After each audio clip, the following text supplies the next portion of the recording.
American hockey fans, are you ready to brave the wild with me, your host, Paladino Joey, or Joey Awajan? Brave the Wild is available on all of your favorite podcasting apps and is also on the Hockey Podcast Network. Thank you always, Dylan and Kyle, for having me on board there. I thank each and every one of you always for downloading and listening to this show. It is a great pleasure to be back on board with you once again today. The sun is shining, at least after a 5-0 win over the New York Islanders. But before that, things really took, things were continuing to down spiral to a point of epic proportions, especially a 5-0 loss to the Arizona Coyotes. But thankfully, the Minnesota Wild recover after the 6-0 loss, to the Arizona Coyotes, and beat the Islanders 5-0. And Marc-Andre Fleury is now all alone in second place for wins for goaltenders in the National Hockey League.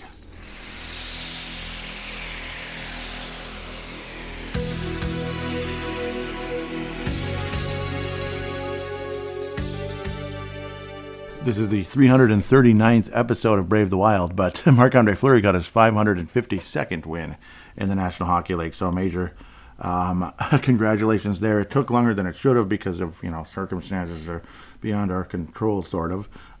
Squeaking past Columbus and then losing, 4 in a row, but in epic proportions, just ridiculous fashion when you consider the Wild lost 4-0, 7-2, 4-3. Okay, there you go. Yeah, but they should have won that game. They're up 3-1. And then a penalty that wasn't called, pulling down Drew Eriksson-Ek, kind of like an interference, basically. That could have been called. And Drew Eriksson-Ek said, well, it was obvious, basically, in the post-game. A 6-0, embarrassment to the Arizona Coyotes. We'll get to that in a second. Oh, let me tell you. Yeah, so it's like, I had the math ready. Okay, yeah, 21-5. Was the score for the Minnesota Wild in those 4 games in favor of their opponents. 21-5. It's pretty wild. Okay, yeah, it was not intended. That just spurted out. That was kind of silly. New York Islanders, though, yeah, I made a Wild recover against the New York Islanders team, which they played well against earlier in the season. It's just, I don't know. What do you do? It's a team that's kind of like, do they have an identity? Do they not have an identity? What exactly are we doing? Are we, obviously I've talked about 50,000 times on the show about, kind of locking up too many veterans and such. Some of them are movable, some of them are not, that type of thing. Like some of them are more movable than others. That conversation's been brought up this past week. So, it's it's kind of what it is, so to speak. Can't really do much with Spurgeon, and he might be out for the season, which may, because maybe it sounds like a shoulder that may lead to surgery, that type of thing. So that's kind of been the quote-unquote rumor or the quote-unquote steam basically shooting around that Spurgeon might be out for the year. So Damon Hunt, welcome to the Wild, I hope. Keep him on the Wild now. You don't need to send him down anymore. Stop scratching Damon Hunt. It's like we could talk about that 50,000 times, and we're right. Damn it, we're right. And funny how the Wild, the 5-0 win, no Alex Goligoski and no John Merrill. Gee, do you think that's a coincidence? I don't think it is. No, absolutely not. Are you nuts? So, well, it also helped that Jonas Brodin returns. And, of course, yes, you have Damon Hunt in the lineup instead of one of the other 2 guys. So it's like, yeah, that's a perfect way. Addition by subtraction. And, of course, addition by addition in terms of Jonas Brodin. He's a slight help. Like when Spurgeon is out, it sucks. But it's like he hasn't been really a factor for a while, honest to God. Every now and then he'll pop up.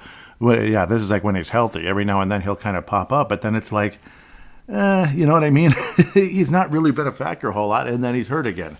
And in this case, it might be more of a serious shoulder issue that is going to lead to surgery, and maybe showed up at the beginning, who knows, or it was re-aggravated and made worse, so to speak. So hard to say what truly happened. But yes, let's keep Damon Hunt in the lineup. Why the heck not? Time to move on. Goligoski, Merrill, guys like that. So, and I know conversation about trade John Merrill. Well, you're not going to get anything for him. That's okay. Addition by subtraction. We got rid of Kulikov. Addition by subtraction. It was like no disrespect, but they weren't good, not good players. So you have to kind of do something. You have to have addition by subtraction sometimes. Patrick Maroon, just kidding. I'm just kidding. I like Patrick Maroon for the most part, but let's not sign him for 5 years though, or anything like Freddie Goudreau. That was, that was interesting.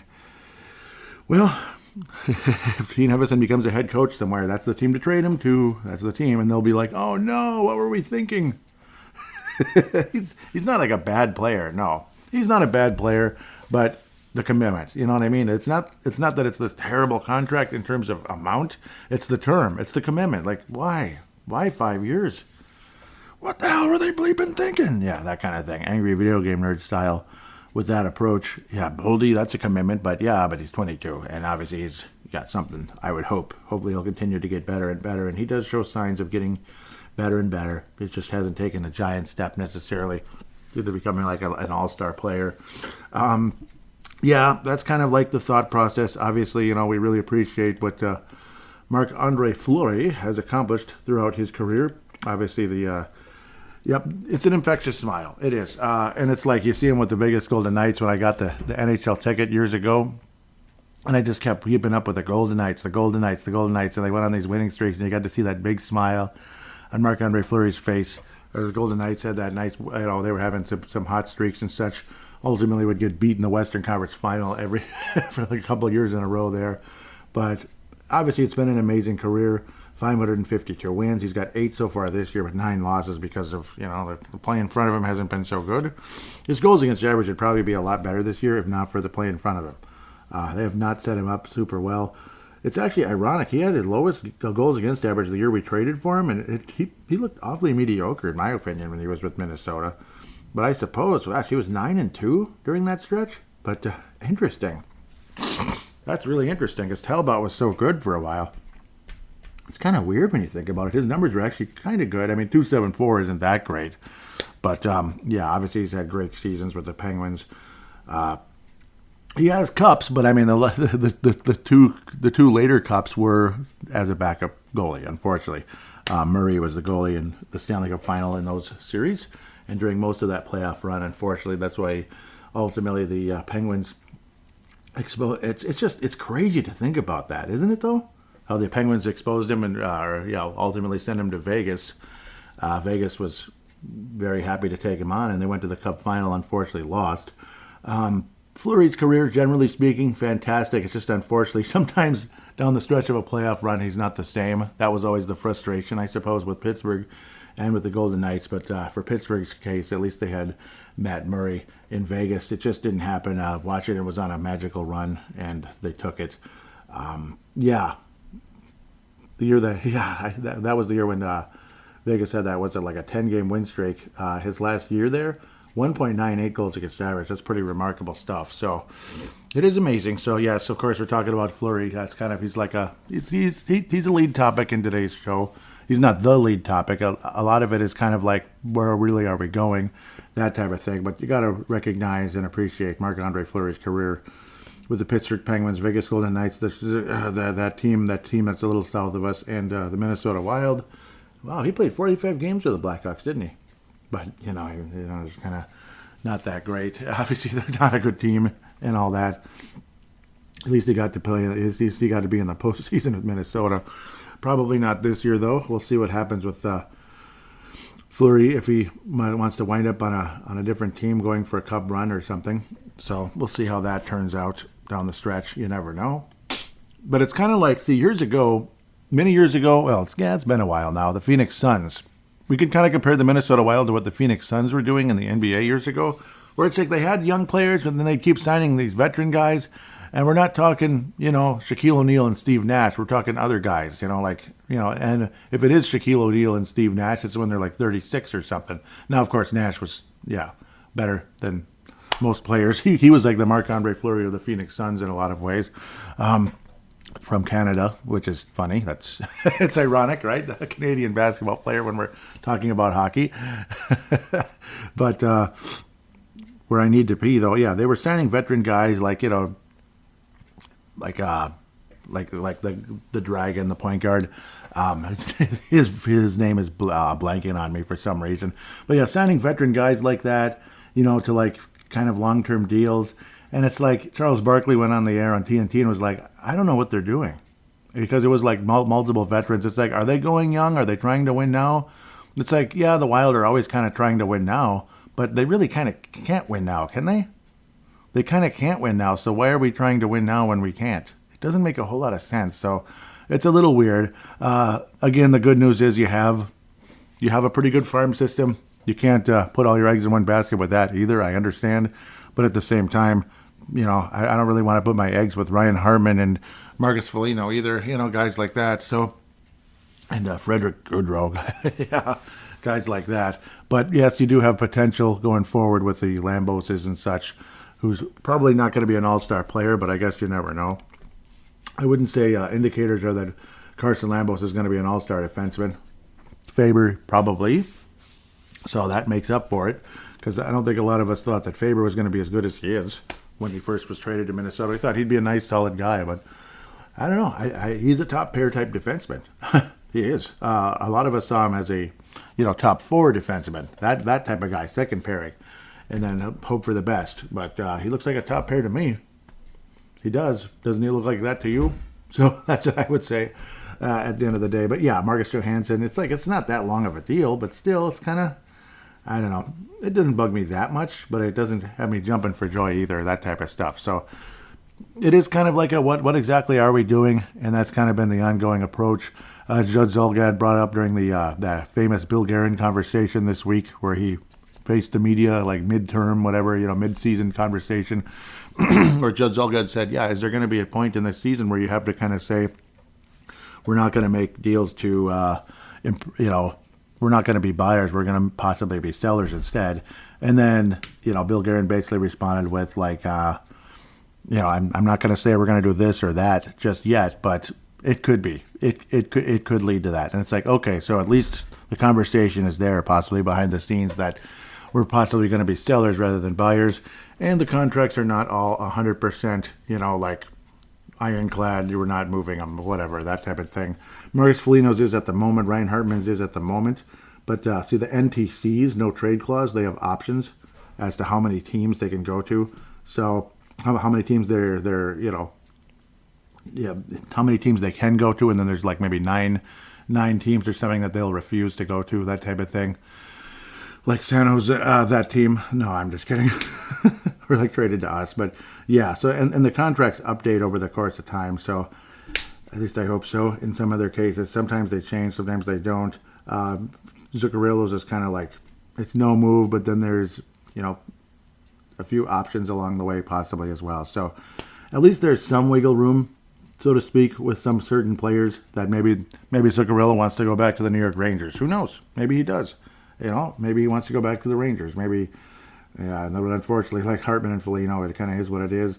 Maybe who knows? Maybe the Winnipeg Jets are in love with Marcus Johansson. I'm just throwing a name out there. I'm not saying they are. Probably not, but you never know. Teams like that, like, maybe somebody's hurt and you need that extra piece, and you're hoping for that quick little run to do something special. So that's kind of the thought process. As for trading defensemen, obviously you just want to dump certain players that you just don't want anymore, possibly. And again, I know it's kind of like too much piling on John Merrill and Alex Goligoski.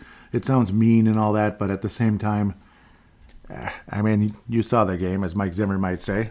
You saw the game, like whatever game it was, you saw it. So that type of thing. Yeah. Sam Hench's injured. God, it sucks. I know that was a while back, but still sucks. It's not funny. That's a nervous chuckle at the end of the day. So look at the games very briefly here. I'm going to try not to babble too much. And obviously, some of these games are depressing. Philadelphia game, the Wild shot one, plain and simple, a 4-3 loss. But we got a point out of it. So we got 3 out of 6 points this week. I don't know how that's possible when you lose 6-0 to the Arizona bleeping Coyotes. I don't know how that's possible, honestly. Ryan Hartman continues to be, I wouldn't call him red hot, but warm, very warm. Okay, he's hot, not red hot, but he's been hot a bit. 13 goals now on the season. Good for him. Matt Boldy up to 15. Marcus Johansson with 6. The Wild were up 3-1, and that's the infamous, most dangerous lead in hockey. And it was like within, like a minute and a half of each other. Tyson Forrester and Owen Tippett. It's like just breakdowns defensively for Minnesota. And you got to see the frickin' Philadelphia Flyers tie the game up in a minute and a half. Of course, late, like into OT, Joel Eriksson Ek was definitely interfered with. The penalty was not called. And naturally, Philadelphia would score on the power play instead. Joel, his 14th goal of the season on the power play in overtime. That's kind of like wonderful news, I guess. If you're a Philadelphia Flyers fan, yay. They're not going to in the playoffs. Yeah, gosh, they're second place in the mat, at least at the end of that game, 22-14-6. And people are talking about how great the East is. Well, it is, but I don't know. That's not that great of a record to be second place in your division. But, yeah, I mean, there's other teams out there that are insanely dangerous. It's like they're obviously good teams, and maybe it's like they're beating up on each other, and that's part of the reason, because the competition's pretty tough out there. Minnesota Wild dropped to 17-19-5. Marc-Andre Fleury frustrated, and I'm sure the rest of us frustrated as well. Then you got to see the return of Kirill Kaprizov. Kirill Kaprizov and Philip Gustafson against the Arizona Coyotes. There's no way we're going to lose this one. I mean, you had Philip Gustafson back. He's back. He's going to be ready to roll. But wait, goaltenders usually coming back after a layoff, like say they've been hurt or whatever the case is. Usually it is like an injury of some kind. It's usually not a good day. Usually not a long layoff, but you have to come back at some point. So hopefully everything will be okay. It's Arizona. They're certainly better than they've been. This is probably the best Arizona team in 5 or 6 years, at least. And they got Matt Dumba, who's got, 5 points in like 40 games. Yay. Yeah, they have Matt Dumba. Connor Ingram would face 38 shots and stop all of them. Philip Gustafson would face 18 shots and 5 goals would go in. Wonderful, right?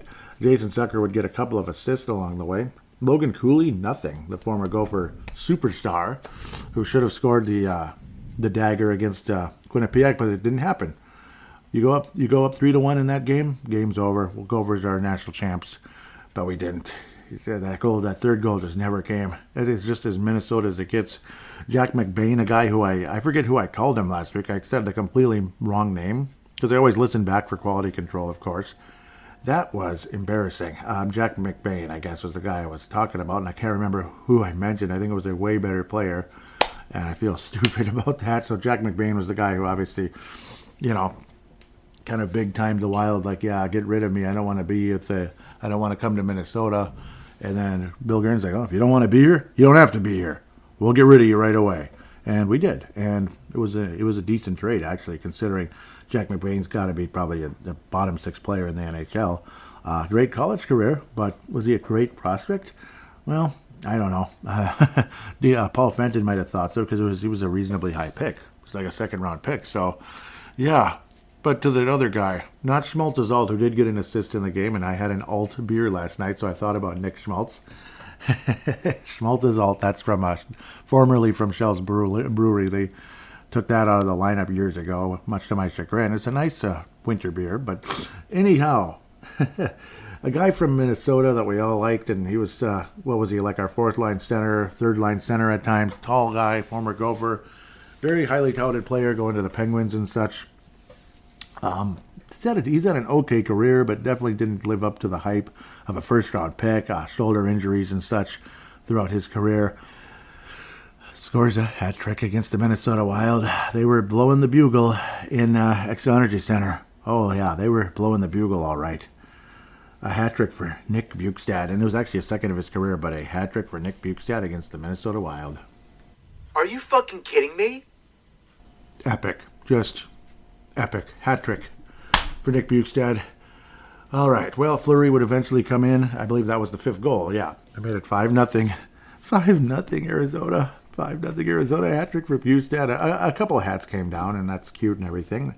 That was like, not even halfway into the game. 5-0. It was not a natural hat trick because Clayton Keller was so rude. He interrupted it. What a jackass. Just kidding. Clayton Keller interrupted it. He had 2 goals in the game. But he's a good player. He's kind of all-star caliber. He's not a superstar, but he's pretty good. Obviously. And he added a goal very early in the third period to make it 6-0. That was the one goal given up by Marc-Andre Fleury, who had no chance to get his 552nd win. But then again, I don't think he'd even get the win.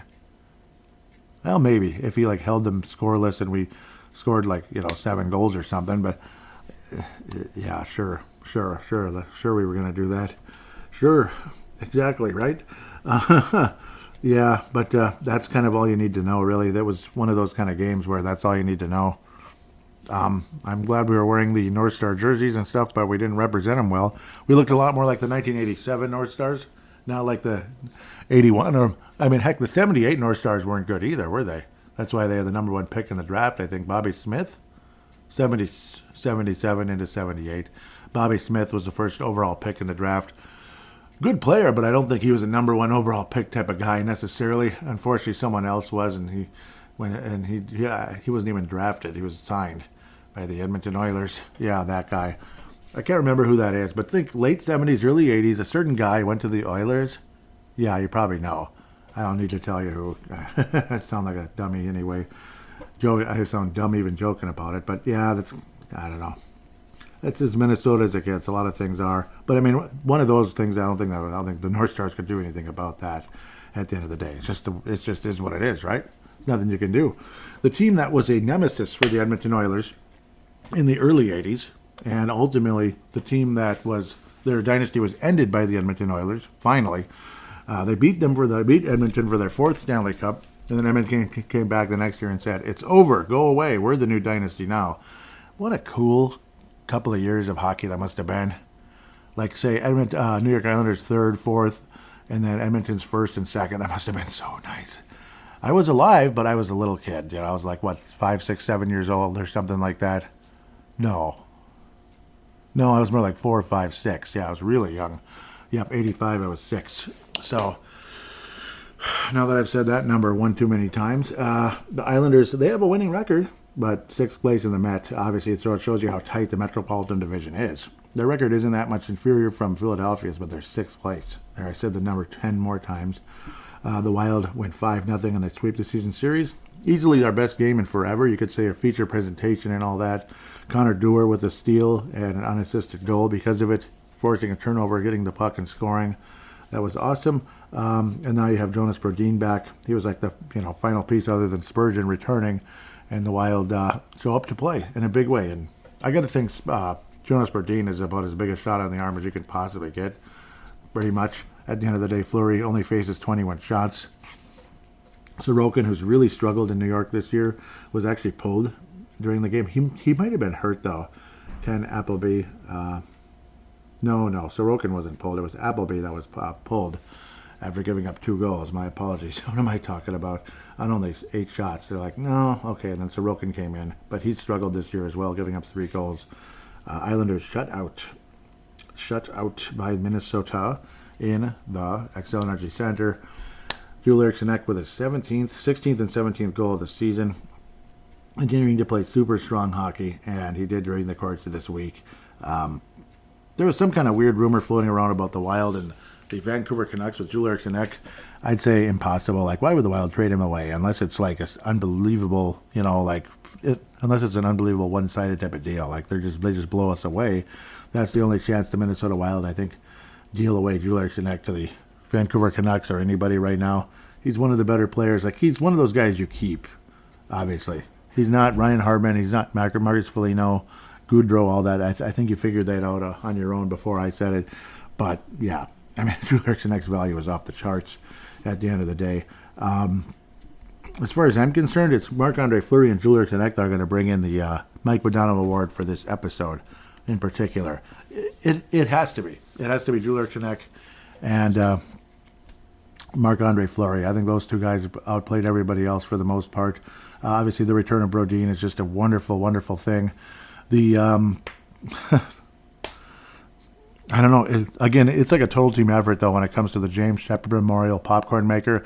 They were all eating popcorn. They were all in the press box against Arizona. The whole team was in the press box. The whole team. There's no way around it. Everybody stunk in the game for them. You lose 6-0.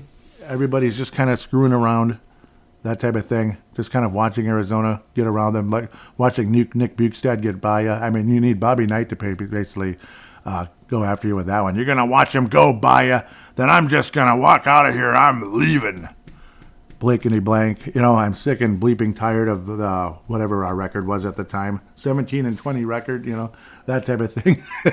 If you're not going to cover Nick Bukestad, if you're going to watch him go by you, that's pretty much what they needed, a Bobby Knight. Of course, there was a players only meeting, and then Bill Guerin after that again in the mid-season press conference basically said, he basically said, yeah, I mean, it could lead to that we could be selling players.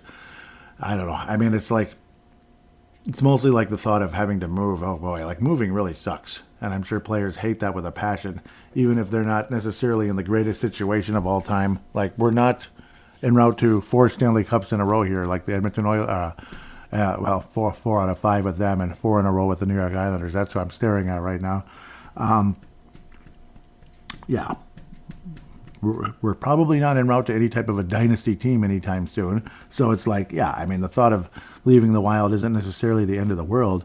It's just getting moved in general is a difficult thing. Guys hate to move, especially if you're getting a little older and you want to settle down a bit.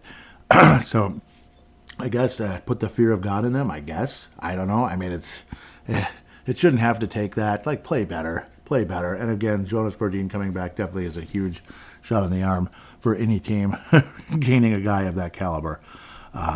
He's not Nicholas Lidstrom, but he's not he's not that far away from being a perennial all-star defenseman either. He's pretty much about that kind of guy, just about for the most part. Not Nicholas Lidstrom, of course, maybe a level below, but you get the idea. So with that said, again, that's pretty much your James Shepard was the whole team basically against Arizona, because that was, you can't lose 6-0 to Arizona. It just doesn't make any sense, other than you just didn't even show up. So sorry, that's a no call, no show. You get 2 occurrences for that, guys. Do that another day in a row, and you're all fired, or we'll consider that you quit, and it's a mutual termination, that type of thing of employment. Just kidding. Especially if it was 2 in a row. With that said, no, they do that with Dallas too in a lot of ways. Of course, whatever. With that said, we're going to take a quick break. We're going to preview the upcoming games, look at the prospects, and of course, another wonderful fan interaction segment coming up. Let's go.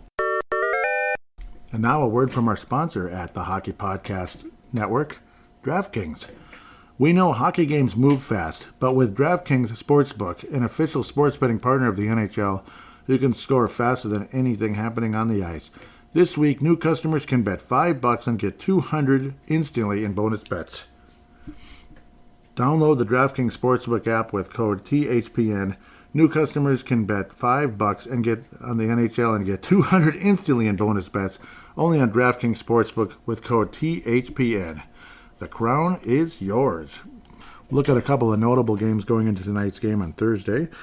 Boston Bruins host the Colorado Avalanche. That's an exciting one. The puck line is plus 170 for Boston, minus 205 for the Colorado Avalanche, plus 136 with Ottawa hosting Montreal. Philadelphia Flyers at Dallas. That's a classic.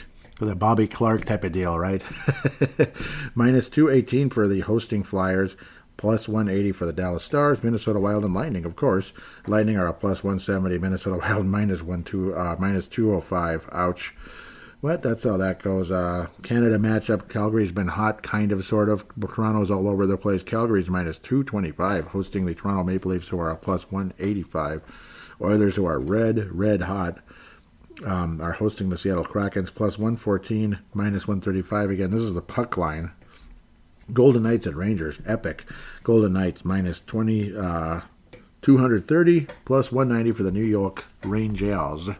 So there we go with that at the end of the day. Download the DraftKings Sportsbook app with code THPN. New customers bet just $5 on the NHL and get $200 instantly in bonus bets, only on DraftKings Sportsbook with code THPN. The crown is yours. Gambling problem? Call 1-800-GAMBLER or visit www.1800gambler.net. In New York, call 877-8-HOPE-NY or text HOPE-NY 467-369. In Connecticut, help is available for problem gambling. Call 888-789-7777 or visit ccpg.org. Please play responsibly on behalf of Boot Hill Casino and Resort in Kansas. 21 plus, age varies by jurisdiction, void in Ontario. Bonus bets expire 168 hours after issuance. See dkng.com/hockey for eligibility and restrictions, deposit restrictions, terms, responsibility, gambling resources. NHL and NHL Shield are registered trademarks of the National Hockey League. Copyright NHL 2024. All rights reserved.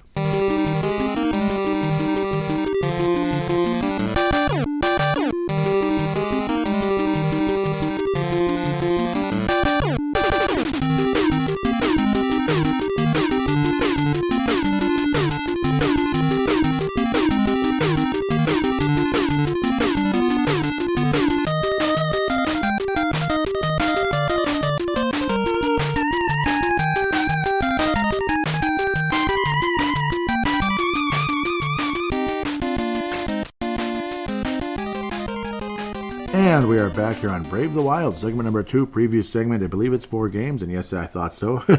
We're going southeast, folks. We're going southeast. It's going to be a bit warmer, but of course, by the time the Wild goes southeast, no, it's still cold. It's still cold.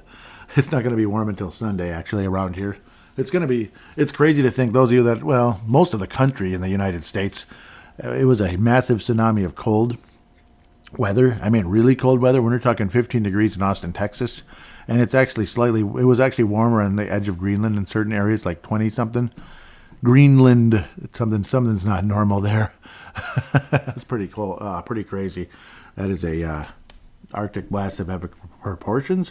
But we're going southeast, so they get to warm up in Tampa and in the Miami area of Florida. And then North Carolina, or is it Raleigh for them? Oh, boy. And then we come back to host the Washington Capitals. Every team has a winning record. Every single team. Tampa Bay Lightning. Let's go. Kaboom, kaboom. I usually say that for the Derek Velska Lightning round, but here come the Tampa Bay Lightning. 5th place in the Atlantic, 22, 17, and 5. So, yeah, it shows how competitive the Eastern Conference is. They're in 5th place. The Tampa Bay Lightning are in 5th place. That team. Of course, Jared Spurgeon might be out for the year. Vinny Lettieri, probably a broken bone in the foot. And Sam Hentges has been out since October. Yep, it sucks. I like Sam Hentges, dang it.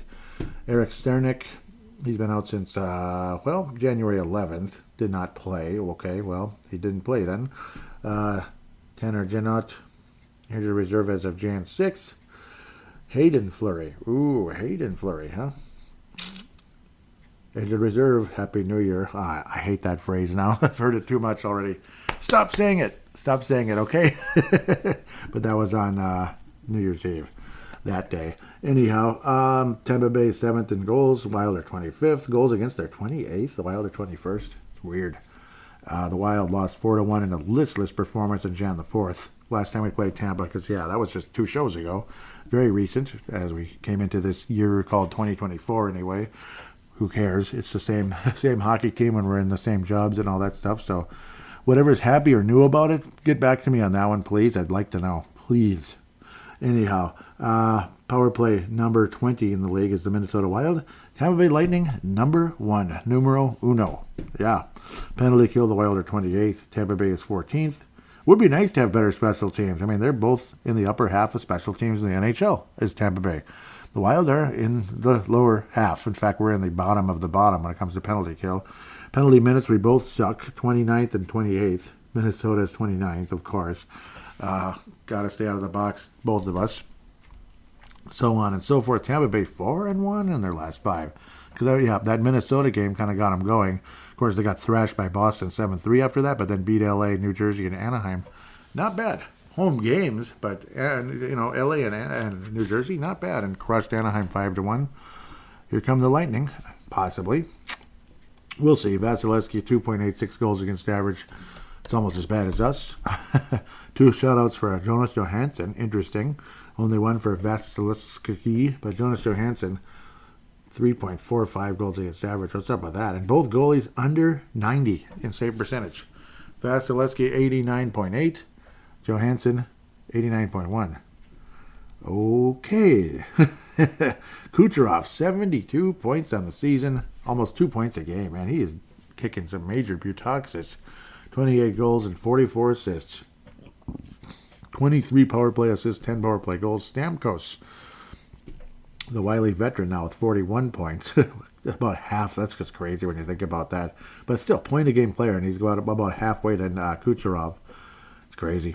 9 power play goals. Braden Point at 7 power play goals, with 44 total points on the season. Cirelli, bigger guy. Wild would have liked to have had him in the bottom 6 at one point, but, we didn't get him. He stayed with the Tampa Bay Lightning. 8 goals, 9 assists, 17 total points for him. But, yeah, there's a lot of minuses on Tampa Bay, and that's why they just, I don't know, it's just not as good. Like, the vibe isn't as good. They're not shutting people down like before. Everybody's minus this and minus that. It's crazy. Minus 17 for Nicholas Paul, who has 23 points. Hedman's a minus 4. He's actually one of the better ones, which is funny. Hagel, the bagel, minus 1. Brandon Hagel, 13 goals, 22 assists. Minus 20 for Steven Stamkos. Minus 20. What's up with that? And I know, oh, why do you care? Why do you care about it? Well, it's you're on the ice and you're down 20 goals. That's why. I mean, I don't know, it might be overrated a little bit, but I don't know, it means something. It's not completely worthless. This one, of course, yeah, it's in Amalie Arena. I don't think the Wild beat the Tampa Bay Lightning. They've been on fire. They've been, striking while the iron's hot. Ha, that was funny. I don't know. I don't think the Wild beat the Lightning, even though there was nice momentum there. The Wild had success against Tampa when they were like Stanley Cup good. And then it's funny when they drop off a little bit. Now we can't beat them. That figures. But I'm sure it'll be a better performance. We're not going to lose 4-1 or anything. It'll be like 3-2. I think it's going to be lower scoring. But they've been playing way better, Tampa Bay. So, again, there's a lot of minuses, but that's from earlier in the year. We'll see what happens. I hope the Wild get the job done, but I think it's a 3-2 loss in Tampa, Florida. And now speaking of Florida, now it's the actual Florida Panthers, the Eastern Conference champion Florida Panthers. Amarant Bank Arena. Yeah, I know, I said it twice. They're second place in the Atlantic Division, doing a lot better than Tampa. So better record than last year. And, of course, 2 years ago they had the best record in the league by far. And then lost in the second round. They finally got out of the first round, but lost in the second round. Barkov out Wednesday, January 17th against Detroit, so he'll probably play against us. Who knows? Nick Cousins injured reserve as of the 3rd of January. Anyhow, 14th in goals, the Wild are 25th. 5th in goals against, the Wild are 21st. We beat the Tampa Bay Lightning 2-0 way back at the beginning of the season. One of our early wins in the year, and it was pretty impressive. Florida was the defending East champions. I think they started kind of crappy, but they've definitely improved since then. Power play 13th, penalty kill 5th. Ooh, but 31st in penalty minutes. So, but their penalty kill is outstanding. So their penalty kill has to work a lot. They get even more penalty minutes than the Wild, but 5th place in the league. Pretty impressive. That's probably one of the reasons they're, competing for a division title. They have lost 3 in a row, though, and it's not been real pretty. After beating St. Louis 5-1 and LA 3-2, they lost to New Jersey 4-1, Anaheim 5-4, and the still struggling Detroit Dead Things 3-2. Detroit Dead Things, they're better. They're better, but they're still not, good enough. And obviously it's a tough conference. This could be back-to-back losses, but I don't know. You're going to see Gustafsson in one and Fleury in the other. I mean, no kidding. I think you see Fleury versus Tampa. That's my guess. Yeah, after the 5-0 win. Fleury versus Tampa, Gustafsson versus Florida. I think it's a 3-2 epic game versus the Lightning. It might be similar here, like a 3-2 win for the Minnesota Wild versus the Florida Panthers. Let's look at the players a little bit. Bobrovsky, who almost won a Stanley Cup there. Stolarz, the former Calgary Flame, 2.22 goals against average. That's outstanding. But no shutouts, but consistent performance. 91.3 for him. Bob, with a 19-year contract. I know I'm slightly exaggerating, only slightly. 2.36 goals against average, save percentage 91.1 with 2 shutouts on La Saison. I think the Wild win this one 3-2. So it's going to be kind of like a switcheroo type of deal. I'll probably be backwards. It'll be opposite, but we'll see. Sam Reinhart, formerly of the... he was on the Buffalo Sabres, right? Struggled. Third line, the other Sam, not nearly as successful with the other Sam, the one from Calgary, because they got both of the Sams that were struggling. They were highly touted players who were supposed to be top line, stars in the NHL, or hopefully you're going to be that, at least a top 6 guy who's real competitive and all that, 60, 70, 80 points a season. Sam Reinhart might get 90 points this year. 33 goals already. He's already tied with what Matt Boldy did last season in only 44 games. 23 assists. 56 points for Sam Reinhart. Outstanding. And definitely helping with Barkov getting banged up a little bit. He's still, all-star plus, all-star plus, if you know what I mean. 40 goals, 35 assists. 40 games, 35 assists. Not quite 40 goals. Reinhardt's probably going to get there, though, for the first time. And congratulations to Sam Reinhart. Anton Lundell, we had to wait a little while, but now it looks like maybe, hopefully, Marco Rossi is better than Anton Lundell. Lundell definitely got to the NHL a lot earlier, and he was okay, but now only 2 goals, 12 assists in 40 games for only 14 points. Kulikov, the former Minnesota Wild player that we dumped for, was it cash considerations? 11 assists. I mean, it's again, it's not personal, it's business. Not trying to be a jackass. So, yeah, not trying to be a jackass. Just sometimes I don't know, it's just not a fit, and you got to make room. Brandon Montour, who was out forever, only 9 assists and 9 points, 1 goal, 8 assists in 28 games. He's been really slow out of the gate. What did he have? 73 points last year? Montour. So his tour this year has not been nearly as exotic or exciting or whatever. It's not been nearly as exciting. Oliver Ekman-Larsson, 22 points, 44 games. Not too bad. Obviously, not too bad at all. 8 power play assists for him, but 16 power play goals for Sam Reinhart. He's been a killer. Watch out for Sam Reinhart, but I think the Wild win 3-2 over the Florida Panthers, in my humble opinion. The most likely guy to score versus Tampa, Kirill the Thrill, is for real. And against the Florida Panthers, Marco Rossi will score against Anton Lindell's Florida Panthers. What do you think of that? Marco Rossi. It's been a few minutes for him, unfortunately. What just happened? Why is it doing that? Oh, stop. This thing just wants to piss me off here. I apologize. I don't know. I don't know why it does things like that. Carolina Hurricanes on Sunday, kind of afternoon, later afternoon. How dare you interrupt playoff football? That's terrible. Seth Jarvis leads the team in goals. Yep, he was the draft pick during that season. Yep, and he fell a bit later. He's turned out to be pretty good. I didn't expect Seth Jarvis to be as successful as he's been. Frederick Anderson, that's the main goalie there, formerly now. At least for now. He's been out since the 6th of November. Wow. Frederick Anderson, that's probably one of the reasons they haven't been so good, unfortunately. Martin Nikas didn't play on the 15th, as he's been out since the 5th of January. And Pyotr Kochetkov, Rod Brindamore says that he had a concussion protocol situation as of Jan 11th, so that's unfortunate.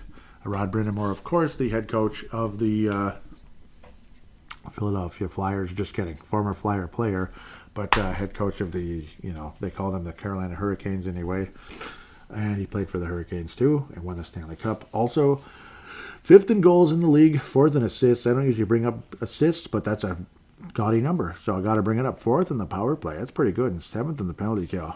That's nice, really, really nice. 3rd place in the Met, 24, 14-5 on the season. It's a nice team. And I picked them to win the Stanley Cup, and I've been wrong. I picked them, I think, 2 or 3 times the last 2 years, and of course I've been wrong. Yep, that's January 21st, and the next game will be at the end of February, Tuesday the 27th, in Xcel Energy Center. This one, of course, is in PNC Arena. Wahoo! Carolina's 3-2 in their last 5, beating Washington 6-2, Anaheim 6-3, losing in the shootout to St. Louis. Losing 5-2 to LA. All right, well, happens. Wild, of course, are 1-4 in our last 5, but we talked about that a bit. Kochetkov is the goalie who'd been in there. We'll see what's going on with his situation. So this could be a win. I mean, Antti Ranta's been a good goalie, and I think he's had success against Minnesota in the past, much to our chagrin. Frederick Anderson has been out forever, only 6 games on the season. That was like early November. That's devastating. It's actually been impressive how they've hung on. Seth Jarvis has definitely stepped up. He's a physical son of a gun. Only 8 penalty minutes, but he delivers the hits. He's a physical guy. You can kind of see it on his face. He's tough. 15 goals, 18 assists, 33 points. He's been a nice one for the Carolina Hurricanes when he came to them in the draft that year. Sebastian Aho leading the team in points and everything else. 15 goals, 33 assists, 48 total points. It's actually impressive that Jarvis stays out of the box, though, considering his physical play. It is. So, and he's well coached. So that definitely counts for something. 16 power play assists for Aho. Seth Jarvis with 8 power play goals. 8. Svechnikov. Rolls right off your tongue. It really does. 10 goals, 18 assists, 28 points in 28 games for the Carolina Hurricanes, who, are hanging in there. Of course, Brent Burns, not quite at the 80-point pace he'd been with the Sharks and stuff, but still 25 points, 8 goals, 17 assists in 43 games. Still way above average defenseman, but unfortunately the age, I think, is catching up. What is he, like 36 now? Brendan Lemieux hasn't done a whole lot yet, unfortunately. I'd say he's been a little on the disappointing side, hasn't he been? So a lot of people thought he was going to be pretty good, but I don't know. It's a winnable game. But I don't know. It's been a tough matchup for Minnesota historically. Like whenever I think of Carolina, I think we're probably going to lose the game.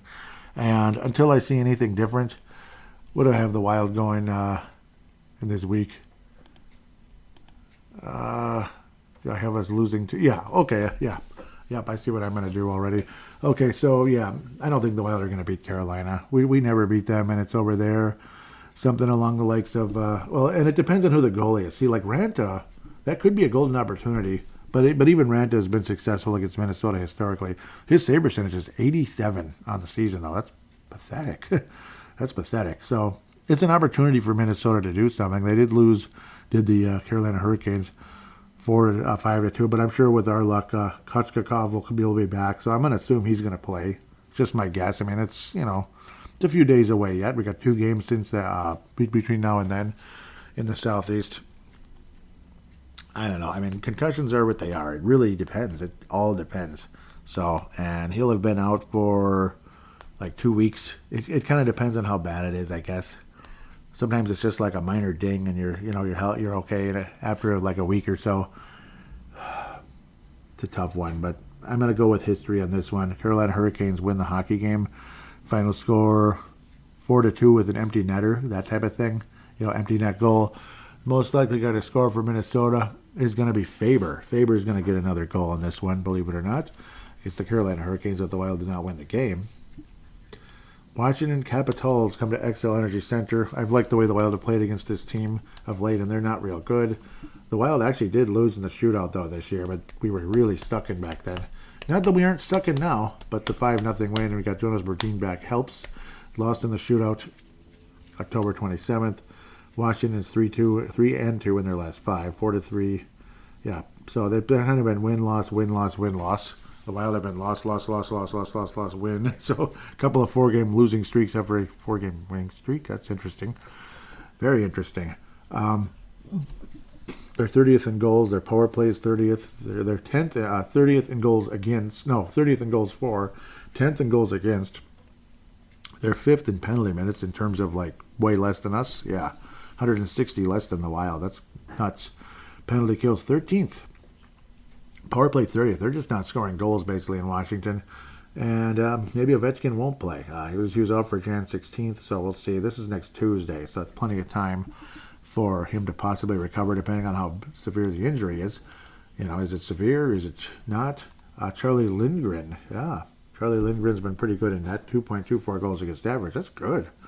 9.29 save percentage with a couple of shutouts. Kemper, not really good. 3.13 save percentage of 89.5 and 1 shutout. Sounds like Darcy Kemper. Leading goal scorer is Alex Ovechkin, but boy, only 8 on the season.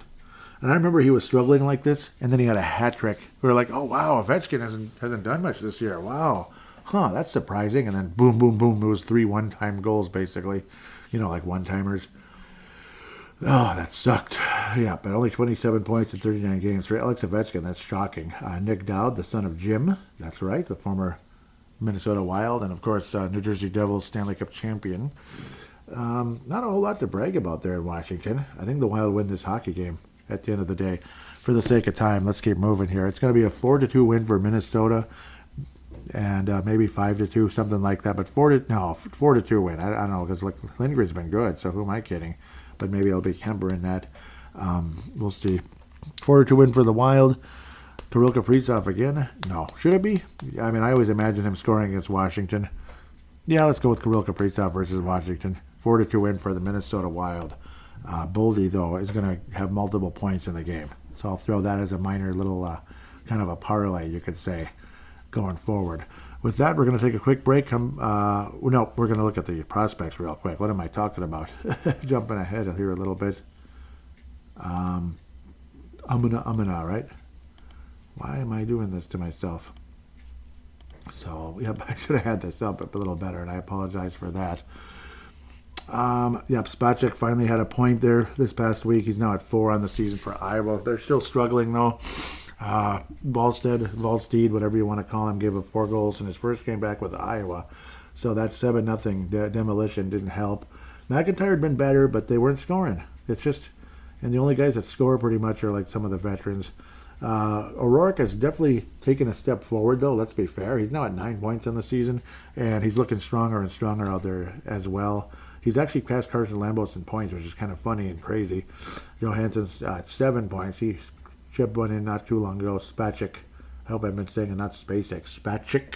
David Spacek got his third assist, his fourth total point with Iowa in 26 games overall. But, yeah, I mean, Beckman got an assist this past week. He's at 15 points in 30 games. Sammy Walker, 22 points still. But it's been frustrating. Caden Bankier, I mean, like, the whole team has quieted down. Bankier's been playing well, but, I mean, not earth-shattering. He started out better than he's been. He's actually already a -9 in only 15 games. But Iowa has been playing dog dookie. Let's be fair.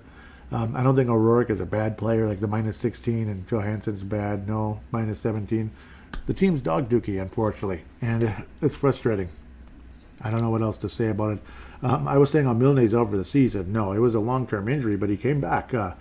He had an assist in the 4 games he's played since returning. Michael Milne is skating and playing at age 20 for the Iowa Wild, so that's nice to see. Michael Milne, he's not age 20. He's not. I don't know what it's talking about. I can see it incorrect right as I'm staring at it. He would turn 22 in September, but yeah, so 21 now. Anyhow, I mean, there's nothing really exciting to talk about with Iowa at the moment, other than, again, O'Rourke. He's probably been the highlight of the week with the Iowa Wild prospects, I'd have to say. He's probably been the best one. Nice to see Spacek scoring, or getting an assist anyway along the way.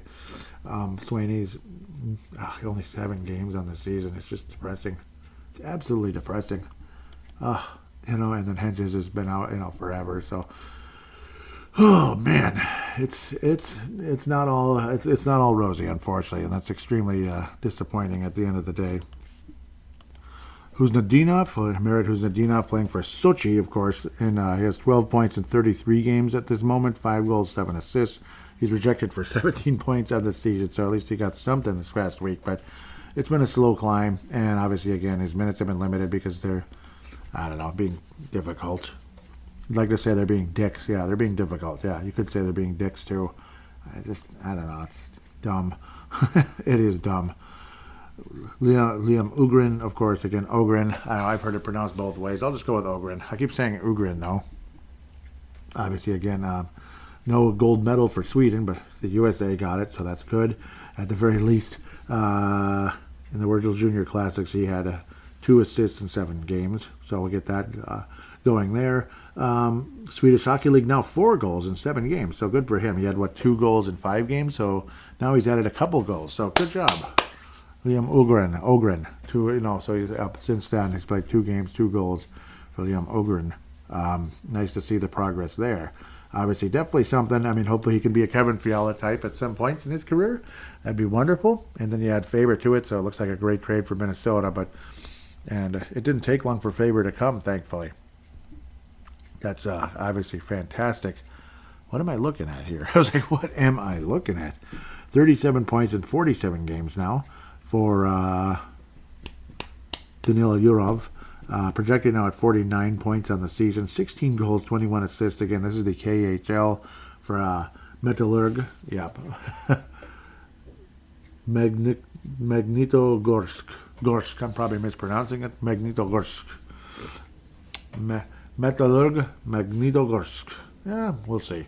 16 goals, 21 assists. You get the point. But, continuing to be very, very solid for, 19 years old in the KHL. That's extremely good. I mean, he deserves a ton of credit. Let's just call it what it is. So now we'll try to attempt to move forward here if humanly possible. I got so many things up, and I apologize for all that. Being a goofball and a mess like I always am. But that's, again, how that goes. Pavel Novak, could look at the Iowa Heartlanders a bit. In 10 games, he has 8 points. He had played 12 games in the AHL, 2 goals, 1 assist. Iowa Heartlanders have had a couple of decent games of late with Pavel Novak, 5 goals and 3 assists in 10 games for the Iowa Heartlanders. That's the other Iowa, so it's just to confuse us some more. So he's in Iowa. Well, which Iowa? Yeah, that Iowa. The Iowa Heartlanders, you son of a gun. Nikita Nesterenko watch? No, I'm just kidding. I don't think he's not with the Wild organization anymore. God bless him, though. Nate Benoit got his first point in college. Congratulations. 1 point for the North Dakota Fighting Hawks in 10 games now. A defenseman for the North Dakota Fighting Hawks, and he's 21 years of age already. He's an old college player. Come on, Benoit. Let's go, man. Kyle Masters, Iowa Wild. Yep, only 3 assists. So he hasn't adjusted too great to the AHL yet. We'll have to wait and see. But yeah, 18 games already. Jack Pert, couple of points now. He's at 7 points in 20 games for St. Cloud State. 2 goals, 5 assists for him, and he's a +4 on La Saison. He's age 20, and he's a junior already. That would be Jack Pert, of course. Petrovsky, great World Junior Classics, and he's pretty much been a point-a-game player, taking kind of baby steps forward at the OHL level. Like, he's just slightly ahead of last year's pace at the OHL, so that's kind of annoying. But an incredible World Junior Classics, though. Like, he was one of the best players of all, pretty much. He might have been the best player in the World Junior Classic in terms of point production and such. But, well, you're hoping for that from your forwards. David Spacek. No, already talked. Yeah, definitely has promise, though. People are excited about him. Healy actually had a good week, didn't he? He had a very good week. He was the prospect of the week for Minnesota Wild Young Guns. So, pretty cool. Prospect of the week, almost a point a game. And he's a defenseman for Harvard. Harvard Healy, 15 points, 6 goals, 7 assists. Great week this past week. Unfortunately, he's a -16, but Harvard isn't exactly, as good at hockey as they are at being lawyers and stuff. So we'll see if Healy is gonna, approach the bench. But hopefully he's approaching an NHL bench rather than the bench of that kind, and he ends up being a nice player in the league. But really step it up. I mean, that's pretty good for a college defenseman. So major credit. That's good for him. Regular Renz, again, continuing to take baby steps forward. 22 points, 8 goals, 8 assists, 16 points for the ever-dangerous University of Denver Pioneers. They're Pioneers, all right. Hunter Haight, 48 points. Again, he's not much ahead of last year, really, honestly. Hopefully he's developing more of a mental game and all that and such along the way. I can't say he's blowing anyone's socks off. I mean, there's hope and all that, but we'll see. He's still only 19, so you can't complain too much. Saginaw Spirit. I remember last year he got up to that horrible start with the Barrie Colts and then exploded with Saginaw and then quieted down after that, unfortunately. Jimmy Clark of the Minnesota Golden Gophers, 22 points, 4 goals, 5 assists at age 19, 9 total points. His freshman year at the University of Minnesota. Kalen Parker, been pretty solid with the Moose Jaw Warriors. He's got 27 points.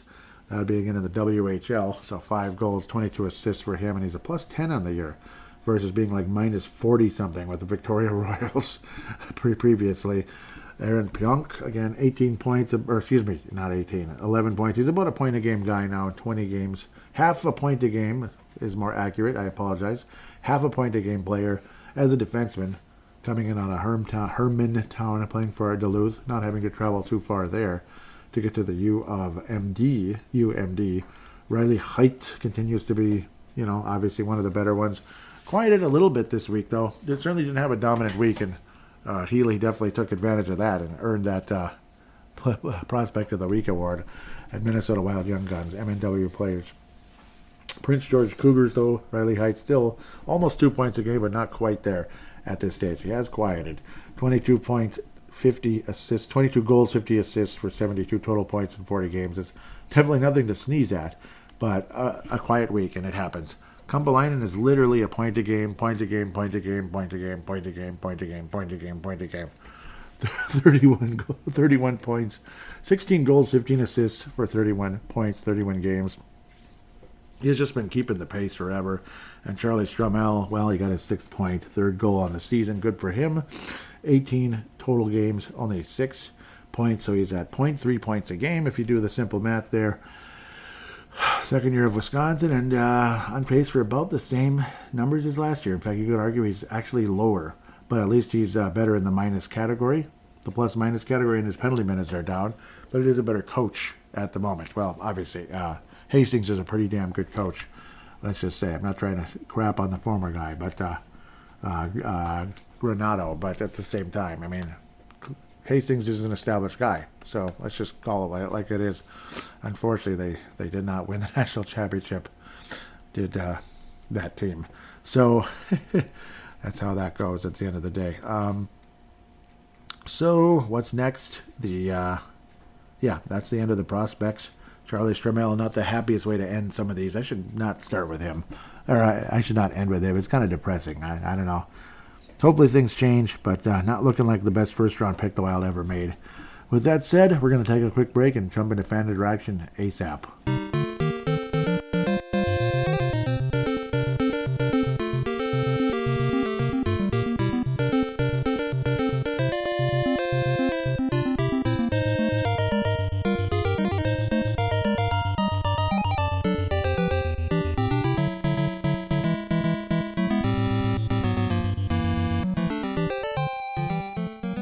And we are back here on Fan Interaction for Brave the Wild. Of course, the Twitter or X account, I know I keep saying it, they're all funny, at Brave the Wild.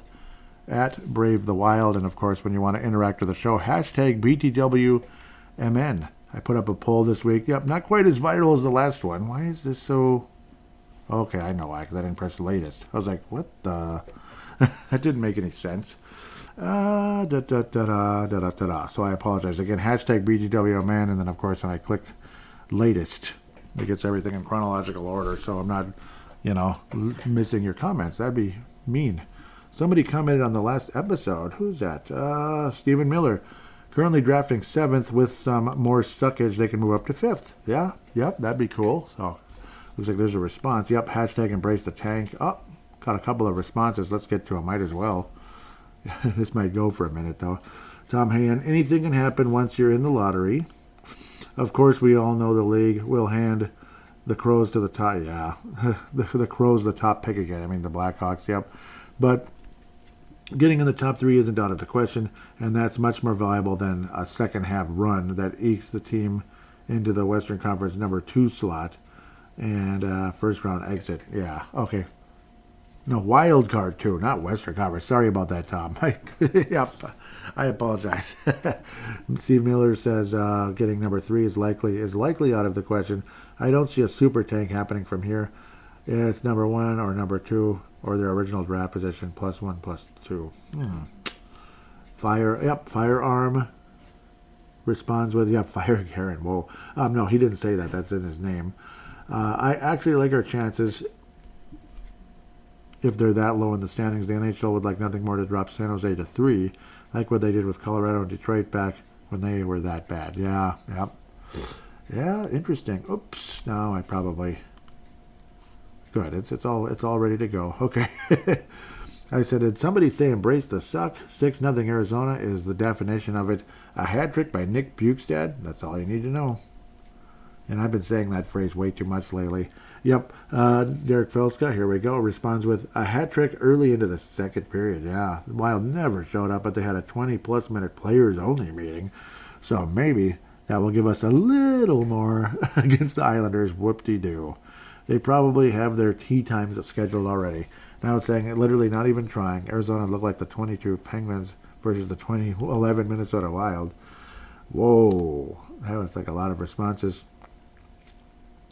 Yep. Gus and God. Yep. So I'll try to keep that short because it's a bit of back and forth here. But I'll try to kind of paraphrase quick. Yep. Derek was saying Gustafsson shouldn't have been brought back. Kaprizov doesn't look 100%. Jay says, they shouldn't rush anyone back. It's not worth it. Derek agrees 100%. Jay Bushy says he was listening to Russo this morning on Sunday sermons. Yep, I like that. He agrees with most of us that Merrill should be put on waivers, but the injuries are preventing that. He said they already have to, as I've said already, play Hunt. Let him gain experience. Yeah, that's like a huge theme on this show. Hunt should be playing, regularly. It's like bottom pairing. It's not going to kill him. So, yeah, Jay, I agree 1,000,000% there. Derek says, I agree, he's bad, but in a strange way, this team is forcing the organization to do what it has resisted doing for so long, like tanking. Yep. Jay Bush says, I was checking the standings this morning, and they certainly would have the 6th pick, or currently would have the 6th pick. And Eric says, I like the sound of that better than the early 20s or late teens. Yeah, it's like, ugh. It's awful, isn't it? Woo, got some cool responses. Those were good, though. I like that. So, Okay, yep, and then it kind of, yep, I was saying a tic-tac-toe goal. This was against the Islanders, right? When we actually did something well. Yep, I was talking about a tic-tac-toe goal on MLK Day, whatever. Derek responds with, while I realize that for a fair portion of the Minnesota Wild's most recent skid that not everyone was there, but the effort and focus seemed to be there tonight. Perhaps another chewing by the GM worked. I hope so. I was like, basically, like, I guess so, at least for now. And he says a little bit of column A versus a column B. I was saying, or else maybe the Islanders flat suck. So I meant he's saying, yeah, probably that. Yep. So here comes the Atlanta. There's talk out there that maybe Atlanta might get an expansion team again, which is kind of crazy. It's like, is it third time's a charm? 3 tries? Even the Oakland Raiders didn't get 3 tries, did they? At least I don't think so. Nope, unless they leave Vegas, but nobody's leaving Vegas. They stay in Vegas. There's nothing about leaving Vegas and staying in Vegas. They are staying in Vegas. Like, who would leave Vegas when it comes to a professional franchise at this point? It's a gold mine. It is. Anyhow, I was saying if the NHL gives the city of Atlanta a third choice, what name below would you like them to be? Feel free to comment as well. Hashtag BWMN, hashtag Crease Podcast. I put out 4 choices, and I absolutely have one that I like the most, but I don't know, they're all kind of fun. Except for one, it's like a broken record player, but I don't know. Anyhow, Atlanta Firebirds, Atlanta Thrashers again, Atlanta Coral Snakes, the Atlanta Alligators, which rolls right off your tongue, but doesn't mean it's the best choice. Atlanta Thrashers, 66%. Okay. And yes, we'll get to the reasoning, but yeah, I can understand it. My choice would be Firebirds, even though apparently that name's out there in the, I think it's in the AHL or maybe the ECHL. It might even be the AHL. So that's the one annoying side about that. It's like, oh shoot, I forgot. Yeah, shoot. But it's a cool name. Why can't we bring that to the NHL instead? But I suppose it's possible. It's not impossible. Like the Colorado Eagles. Gee, I've never heard of the Eagles before. Fly, Eagle, fly. Fly, Eagle, fly. Yeah. Atlanta Alligators, third place, 6.2%. And the Coral Snakes got dead last at 4.1%. I think any of those are cool. Obviously, it's all animals. There's nothing about Hotlanta or anything crazy like that. Derek Felska, the Thrasher is the state bird of Georgia. I'm going to stick with the Atlanta Thrashers. I have a hat and a jersey. I'm all ready for I'm all ready for a Thrashers reboot. I was saying I can understand, and it's a decent name, like say the Loons with the soccer team. That's our state bird. That's our MLS team, Major League Soccer. So, yeah, who also know what Minnesota is by choking in the Western Conference Final a couple of years back. Up 2-0 in soccer with just a few minutes left is like, how do you blow that? Like, how? It was so bleeping frustrating. Frankly, I'm tired of this episode. He wasn't saying that to me. It's but maybe he is. I don't know. That's the name of the Twitter. The Atlanta Temps, as in temporary. Nice. Logan Jensen says, no, Salt Lake. And that might trigger a new poll. Like, imagine if Salt Lake gets a team. I might bring up a couple teams. I like that kind of stuff. I like naming new teams. I think it's fun. Most of the time we're disappointed, though. Oh, yeah. It was going to be the Minnesota, the women's hockey team. Let's have a name for that. I have some cool ideas for that one. That could be fun. Let's just say a name or two that could have been the Wild's name. Yeah, that would still fit in perfectly fine for the women's team. Yep, I'll keep that quiet until I put the poll out, and I better remember to do it. Thankfully, I did do the Atlanta one, even though I had it done, and then I didn't post it because I didn't want to post it at I was like about to go to sleep, and my mind starts wandering. I'm like, I thought it might look awkward if I posted at 1 in the morning or something. Alan R. says, let's just say Alan, I think there's a good number of people here in Atlanta, so he's from Atlanta, who'd prefer something different. Me too. Firebirds might be my first choice if possible. I agree. That'd be cool. If possible, Atlanta City Seal. Yeah. That'd be cool. Ultimately, a new team would be welcomed with open arms and wallets here. I was saying, yeah, Firebirds are the best. Lizard to Kaprizov, to Lizard to Kaprizov. Traitors, so I want them to be called the Traitors. Bo says, like the Firebirds idea, but we'll probably have a generic Flames jersey. Maybe. I don't know. I don't know. I like the Flames, dang it. I like Flames jerseys. So, yep, there's that poll. Whoops, why am I... Yeah, I liked my own tweet. What am I doing that for? So, we'll keep going. The Derek Felska lightning round. Oh, yep. Okay, Stephen Miller adds one last one. The placeholders, okay. So, the Derek Felska lightning round hath returned. Da-da-da-da. Fly, Eagle, fly, right? Just kidding. I'm not sure I see a team that lacks identity as much as I see a team that is inconsistent in effort from game to game or sometimes week to week. I also think there are some dead leaves that had to play far more than they ever should have. Number 33 and number 4. Yep. Well, yeah, very much so. Yeah, the identity probably wasn't the best way to do that. It probably wasn't the best way, but yep, I'm probably not going to title the show anything like that. So I apologize. It's not identity. It's more of like, what are we doing exactly? Like, I don't know, but I mean, I know it's been kind of an ongoing, tiring theme, but it's true though. Like the signing the veterans and such over and over again. So like are we? Yeah, like why are we in such a win now mode when it's not really a win now team? It's kind of dumb. So that's kind of what I meant by that. Next one, GM Bill Guerin said he isn't going to wave the white flag just yet on the season. Isn't the team more or less doing that for him already with their inconsistent play and the hole they've already dug themselves in the standings? Yeah, especially the hole they've dug. Yeah, they're too far behind. The whole talk was even like all the way back to Thanksgiving. That's like the old saying about Thanksgiving is definitely an indicator of how the season can go. Once you get to Thanksgiving, if you're like way, way out of the playoffs, you're probably not going to make it. And the Wild were way, way out of the playoffs around that time. So, like, you know, when you're like 5 games up under 500 in this day and age around Thanksgiving, you're probably in big trouble. Like, it's not over, but you're in trouble. You're in serious trouble. So, yeah, absolutely. That is kind of waving the white flag in a lot of ways. And the fact we're still under 500 midway through January, I mean, that's a lot more telling. I mean, there's Thanksgiving, there's Christmas, MLK Day, that's the next one, and then Valentine's Day. Yeah, we're still 500 by Valentine's Day. It's like, get out of town, right? Uh-oh, high school. Uh-oh, I'm in trouble. Excuse me. Well, that's not it yet. If NHL fan votes matter in the All-Star Game, shouldn't players that are voted in be obligated to play the game?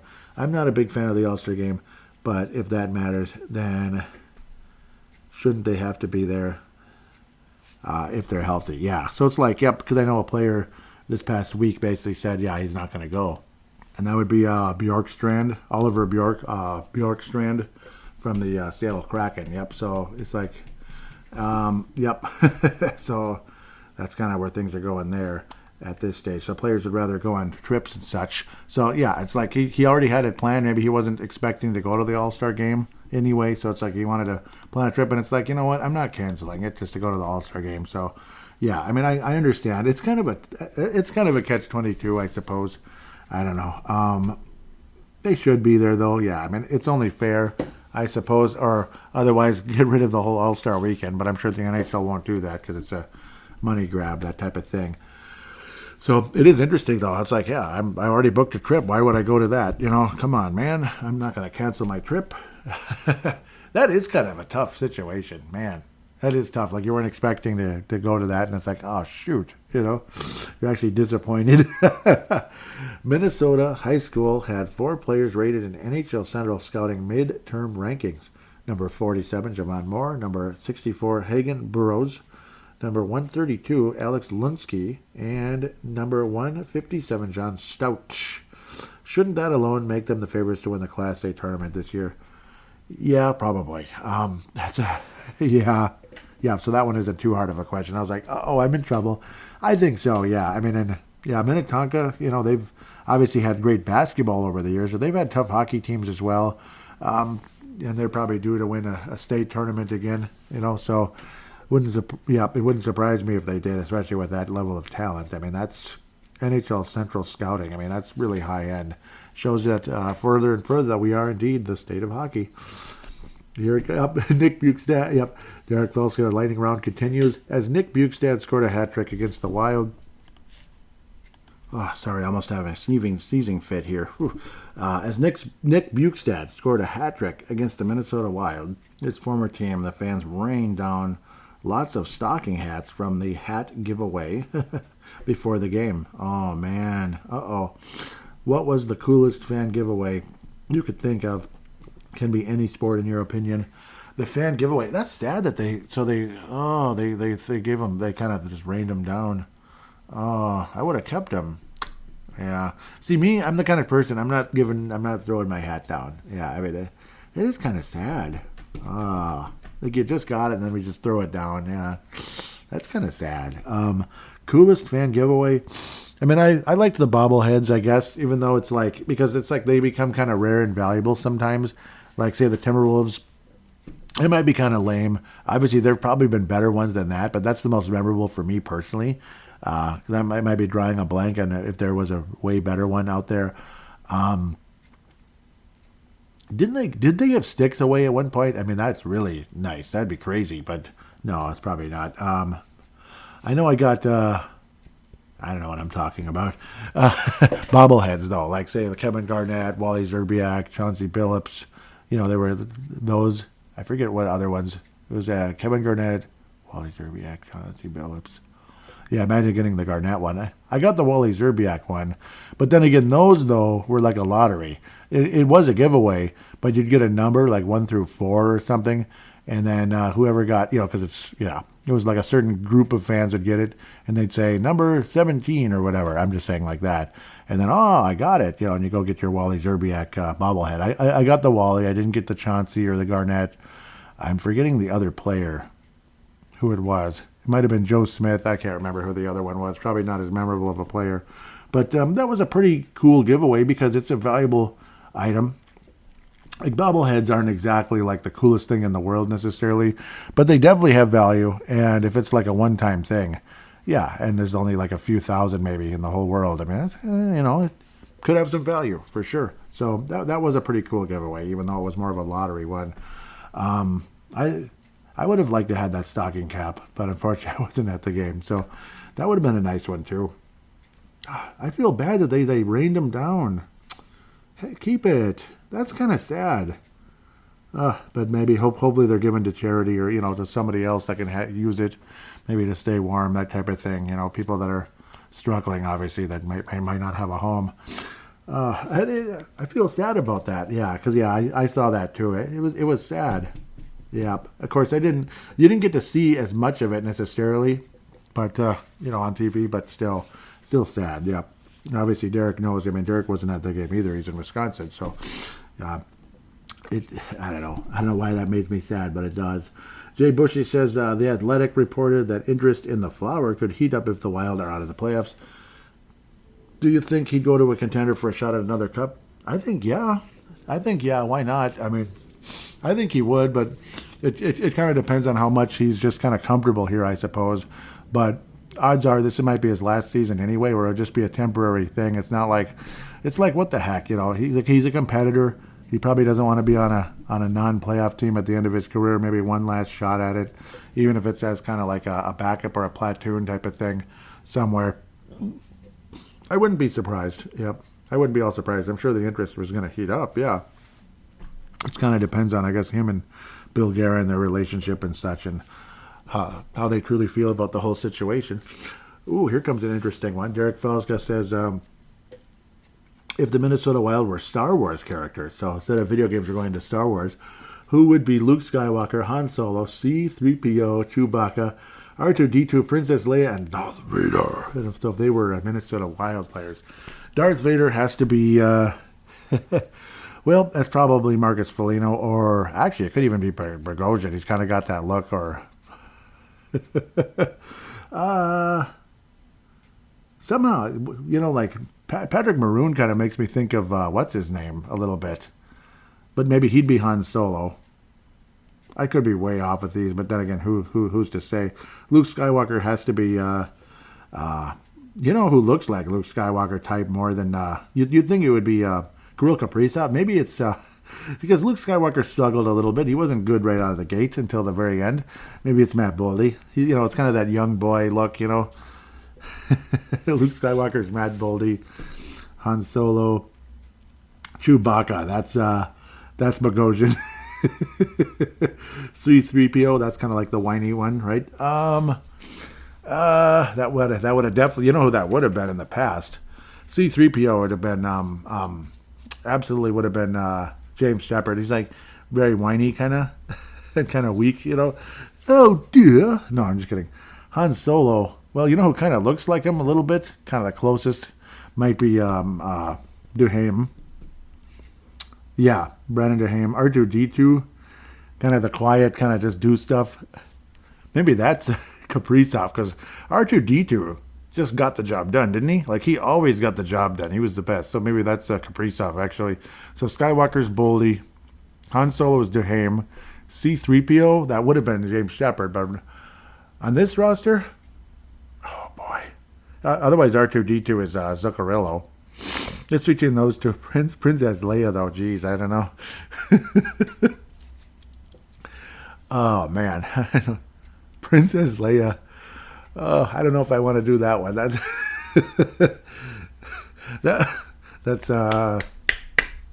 oh boy, I'm gonna get. I don't know. That's a tough one.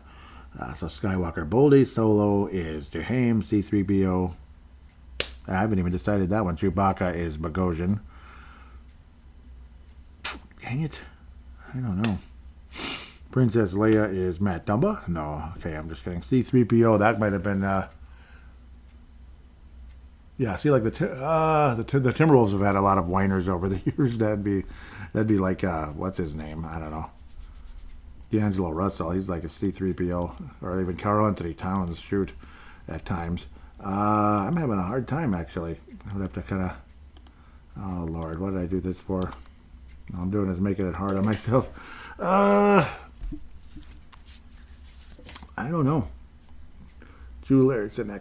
No, maybe Frederick Goudreau's C-3PO. There we go. Princess Leia. John Merrill. Yeah, he's got the longer hair too, doesn't he, most of the time? So John Merrill's Princess Leia. Yeah, so there you go. Okay, that's fine. Yep. It's like, I don't know why I blank so much about little things. So yeah, that's kind of where we're going there.